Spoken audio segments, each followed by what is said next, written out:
Finch, it was a good fight back, I guess, there in the end, but was this a real setback to you today, injury-wise, and just losing and now having to play England in the semi-final? No, I think what I've said from the start is that I think the great thing about this format is that you have to play everyone, you have to beat the best to win the title. So we didn't play our best cricket today, no doubt. I think it was probably a tale of two halves where our first 25 overs with the ball wasn't up to scratch and our first 25 overs with the bat. But like you said, the way that we fought back to get as close as we did after not playing our best was still a really encouraging sign. You touched on it there a bit, Aaron, but how disappointed are you with, I guess, the start with the ball and I guess the intent early on in the game from your team? Yeah, I think we just were slightly off with our execution and energy in the field. So when you do that to good players on good batting wickets, on fast outfields, and they get away to a fly, it can be hard to rein back in. And I mean, Markram's a class player. He's shown what he can do, especially in Test cricket.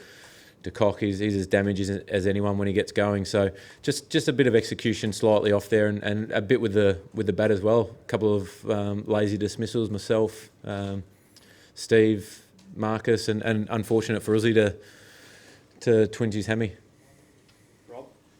Yeah, Aaron, can you just update us with Usman and Marcus's injuries at the moment, and if you're in the position to talk about possible replacements?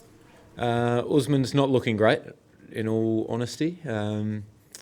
He's done a couple of hammies before and said it feels a little bit similar to that. So in terms of replacements, we haven't had time to sit down and talk about that yet. Marcus is just a bit sore on his side and we'll have to wait for scans tomorrow to know the finer details of it. Obviously, it's tough to talk about replacements and things like that when you haven't got the full story and the full scan. So we'll get that tomorrow, and you guys will know as soon as we do, I guess. Well, just after. How big a call was it to bring Usman on for the final overs? And do you think it aggravated his injury? No, he didn't aggravate it anymore when he got back out there.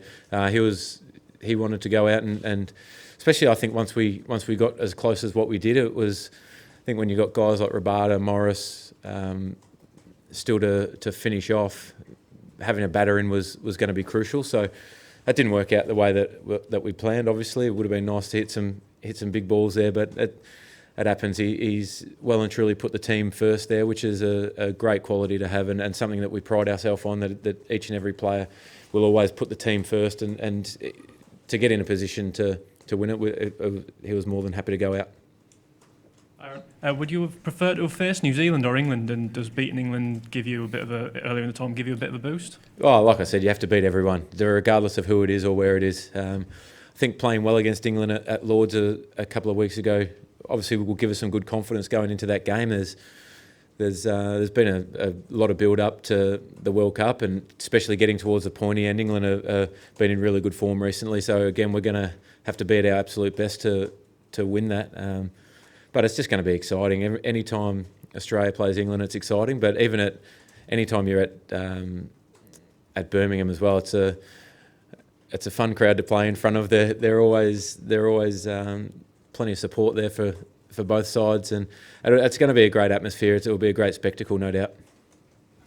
Aaron, with the weather around England changing and the pitch is sort of getting flatter, does it open the door for Nathan Coulter-Nile to come back? He also adds that girth to your batting load in the order. Yeah, absolutely. I think that over the next couple of days, it'll probably be a bit more telling when we get the results of Usman and Marcus's scans tomorrow, when we know who we've got available to play, to be fair, and then we've got till Thursday to sit down and map out what we've got to try and find our best lineup to beat England, and that's all we can do. We've talked about the flexibility that the squad's had over the last 4 or 5 weeks that everyone's ready to go at any stage. So that doesn't change regardless of what happens. Everyone will be preparing as if they're going to play. Aaron, with 2 middle order spots potentially opening up and Alex Carey playing another really good innings today, is there a chance that you might look at him further up the order? Yeah, absolutely. That's something that was discussed leading into this game. It'll be discussed leading into the next game as well, no doubt. He's played a couple of really crucial innings for us in some difficult circumstances and difficult conditions. That second game at Lords on a used wicket against New Zealand was got a brilliant runner ball 71, and today he played an outstanding knock and just couldn't get us quite over the line. But that partnership with Davey was outstanding. And like I just said, we look at everything to come up with the best structure and the best 11 to win against England on Thursday. Aaron, does David look like someone who's just warming to the task more and more each match? And how much confidence does that give you, given the way this tournament's going? The semi-final against England could well be a very high-scoring affair. Yeah, he played magnificent today. I think the way that he structured his innings was really important today, and it's never easy when you're losing wickets at the other end to still then be able to map out your innings and navigate your way through some really difficult periods. But he showed his absolute class today, and it was an unbelievable knock to get 122. I think that was as good an innings as he could have played, I think. And yeah, it would have been nice for him to go deep, but it also would have been nice for him to have some partners at the top of the order, myself and Stoinis, Maxi. It would have been nice for us to go deeper and make his job a bit easier. But yeah, he's a big game player. He loves the big stage. So yeah, it's an exciting time. I understand you can make squad replacements, but Pete Handscomb's already on the bench now. Against England, is he the front runner if Usman's place in the 11 is up for grabs? Is that fair? Oh, well, again, like I said, we'll map out every scenario, but coming up over the next few days, we'll know more about who's available in the next couple of days and what replacements look like and stuff like that. So, but Pete, like I said the other day, every time he's had an opportunity to play for Australia, he's done really well and played some really crucial innings for us in India and then in the UAE. So he's absolutely ready to go if needed.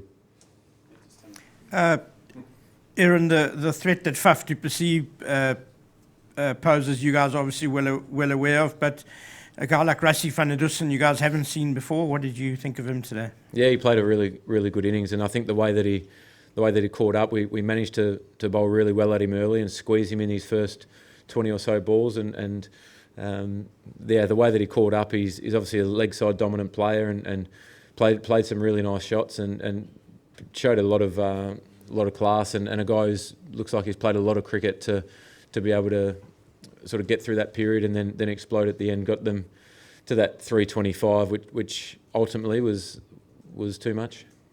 Last couple.